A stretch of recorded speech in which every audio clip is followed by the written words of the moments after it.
Hello there, I am Bolanle Odueko Ayola, and here is your Wells Television Daily News Update. The federal government has inaugurated the federal government's Tertiary Institutions Expanded Negotiation Committee, led by Mahmud Yayale Ahmed, in a final effort to resolve lingering disputes with ASUU and other tertiary education unions.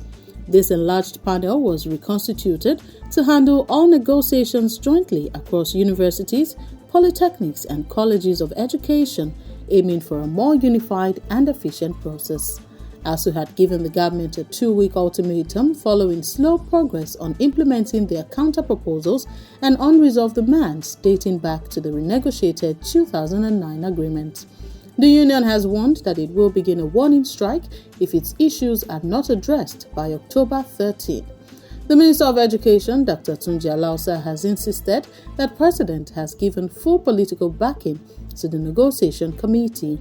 He urged all parties to cooperate and appealed to ASUU and other unions not to resort to industrial action as a first option, emphasizing that keeping students in school remains a top priority. A federal high court in Warri, Delta State, has ordered the Nigeria Police Force and the Inspector General of Police to suspend enforcement of the tinted glass permit requirement for vehicle owners.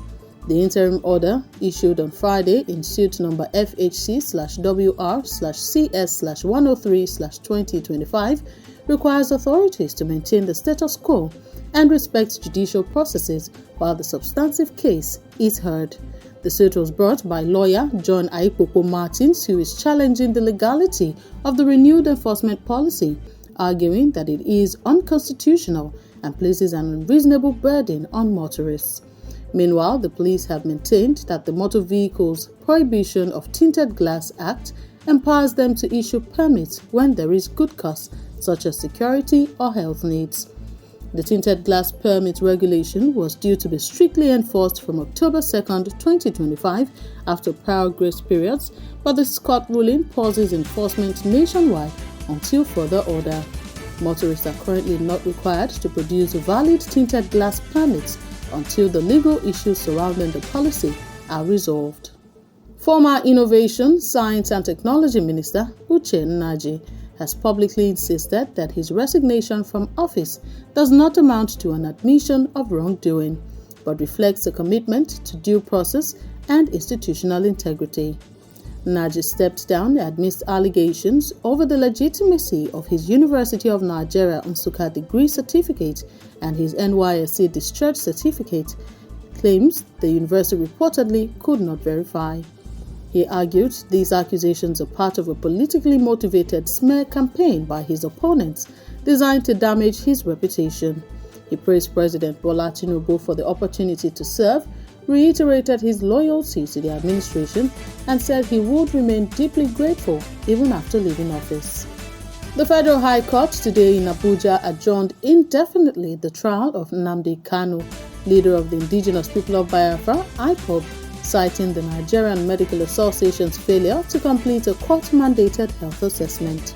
Presiding Judge James Omotosho stated that the proceedings cannot continue until the NMA provides its full medical report on Kanu's condition, raising legal and procedural questions about the state of the case.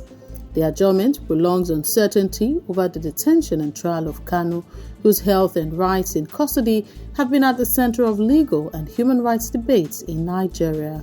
Ecuador's President Daniel Noboa emerged unscathed after his motorcade was assaulted by stone-throwing protesters during an event to inaugurate a water treatment plant.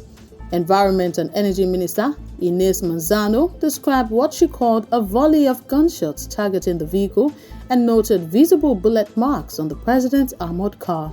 She confirmed that 5 suspects have been detained and will face charges including terrorism and attempted assassination.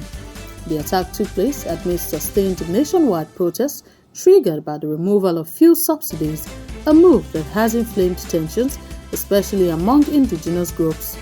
Authorities have declared states of emergency in several provinces in response to the unrest. And in sports, the Flying Eagles of Nigeria are set to clash with Argentina tonight in Santiago, Chile, in the round of 16 of the FIFA Under-20 World Cup, with the tickets to the quarterfinals up for grabs.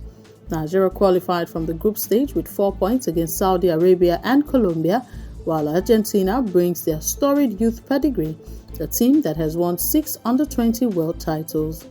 Coach Aliyu Zubair will be without Suleiman Sani, suspended after picking up 2 yellow cards, but will rely on captain Daniel Bameyi and forwards like Tahir Meghana to lead the attack.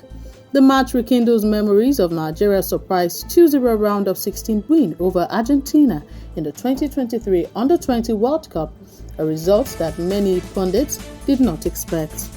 Kickoff is scheduled for 8:30 p.m. Nigerian time at the Estadio Nacional Julio Martinez Pradenos.